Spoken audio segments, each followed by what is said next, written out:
Oturu don gbeke o. Yes, so there is fight in Synagogue Church. Yes, as we all know, TB Joshua's wife is the one who is now in charge of the church. Of course, that is the normal thing. That's why you see a lot of people tell you that most times all these people who are opening churches here and there, they are doing it because of their personal gain. It's business for them. And that is why you see that if the man leaves, it's either the wife takes over or the children take over. So that is just the end thing. It is not all about, this is the person that will succeed me. It can be anybody, but the pattern at which we have seen in Nigeria, that is how they make it seem. Their children, their family member, they will go in that line, even if the church has a lot of pastors here and there. No, it doesn't work that way. Before you know it, they start putting some things in order, like maybe the wife will take over or the children will take over, just like what we are experiencing when it comes to kingship, all this monarch position in the country, in Obodo, Nigeria, as we see today. In those days, what we usually know is that nobody can just come and say, okay, from nowhere, they will just bring you and you're now going to be the king of a particular place. He said that they consult oracle. Or I think there are two things I know that usually happen from my own experience, from what I know. Two things usually happen before anybody can be installed as a king. He said that they will go and consult the oracle. The oracle will say this is it, or this is not the person. Alternatively, we have a family who, people who have that in that lineage that will become king. So once the present king dies at old age, they already know the next person in the family, maybe in the other family. Most of the time, usually maybe like 2 or 3 families. They say, oh, it is your turn and all of that. So there will be no quarrel. If that one does not happen, then oracle will be consulted, and whatever the oracle says, that is it. But as we see it now, that it doesn't happen like that again. It is now cash and carry. Yes, so the highest bidder go for it. You see almost every area now littered with a kingship. Oh, this one is the king of this. You now begin to hear first class monarch, first class king, and all of that. So also, this is what we are seeing in the Christendom. So the core of the matter now is that there's a woman who is coming to say is the successor of TB Joshua, and I saw the video. She gave explanations on how TB Joshua invited her, this and this and that. I think maybe she has been part of the the church. Maybe she left or so, but she said TB Joshua called for her, and before, I think 3 weeks after, that was when TB Joshua died.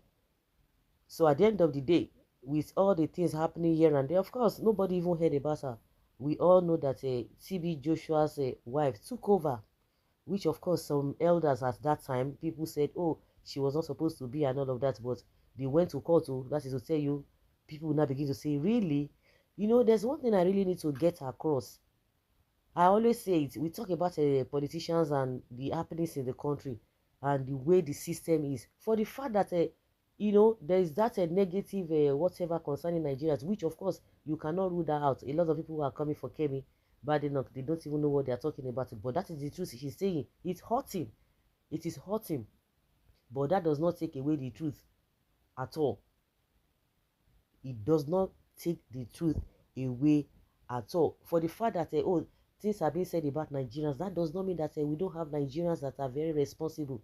Because like I always say, you see useless people always coming out to showcase themselves, and they always try to paint the country as bad. And you see them, and you see some of them who are not even doing the bad thing, they always supporting the people who are doing the evil. That is exactly what we see. For the fact that we have a lot of people who have bastardized Christianity does not mean that God does not exist. We say democracy is this and that. People are practicing the same democracy, but the same democracy is not working in Nigeria because some people have stood their ground that they are not going to follow it the way it ought to be followed. You talk about Christianity too. People just want to divert attention and use all manner of means to get their own gain and benefits, and by so doing giving that thing a bad name. Anything you see original, definitely there must be people that want to produce the fake. when you see something is fake, know that there is original. So I just want us to get this. For the fact that people are misbehaving, using the name of God to commit some manner of atrocities, does not mean that God is not there. Does not mean that there's no Christianity. Does not mean that things, the way things are supposed to be done, are not supposed to be done. And people are not doing it that way. Some people tell you they don't believe in God. You talk about a moral code. They don't believe in God. Fine, that is their own belief.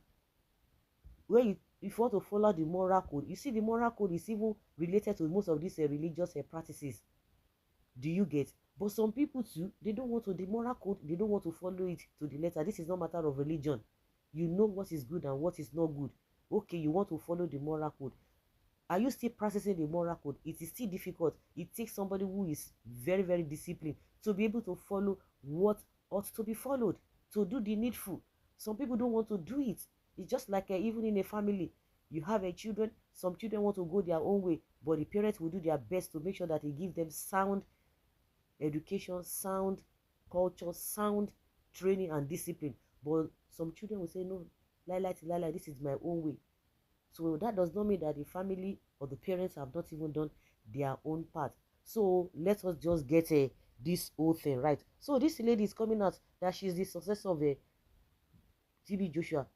Yes, TB Joshua could be a mentor, and a lot of mentees, people he mentored. The lady can say, oh, I'm part of the people he mentored, but saying that you are the successor when the wife is there. So there's that fight between the lady now and TB Joshua, because if you say successor, meaning that she will come one day, because it's the like what the lady explained, that she has her own church, she has her own place, she puts a TB Joshua's a photo there, and before you know it, I'm sure I still listen to TB Joshua's wife statement when she said, oh, there's somebody who is parading herself as a successor and all of that, putting TB Joshua pictures in their domain and all of that, meaning she disagrees with that lady who is claiming to be successor of a TB Joshua. So what do you have to say to that? Meaning that this lady now said that some people came to remove the pictures, they scattered his church and whatever. Of course, you don't even need a soothsayer to tell you that it is not coming from a TB Joshua's wife, because the lady said they have done that in spiritual realm. Now in physical they have come. They use police, they use all manner of things to dismantle her own place of worship, because she is claiming that she is a TB Joshua successor. So that is the wahala, the gbege where they ground now.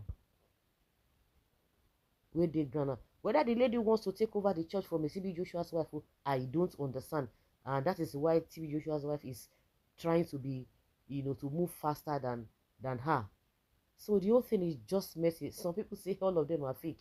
Now they know what they fight, but that is just what we are experiencing now. Like they always say, wonder shall never end. So guys, let's say your opinion and have your take on this matter as it ought.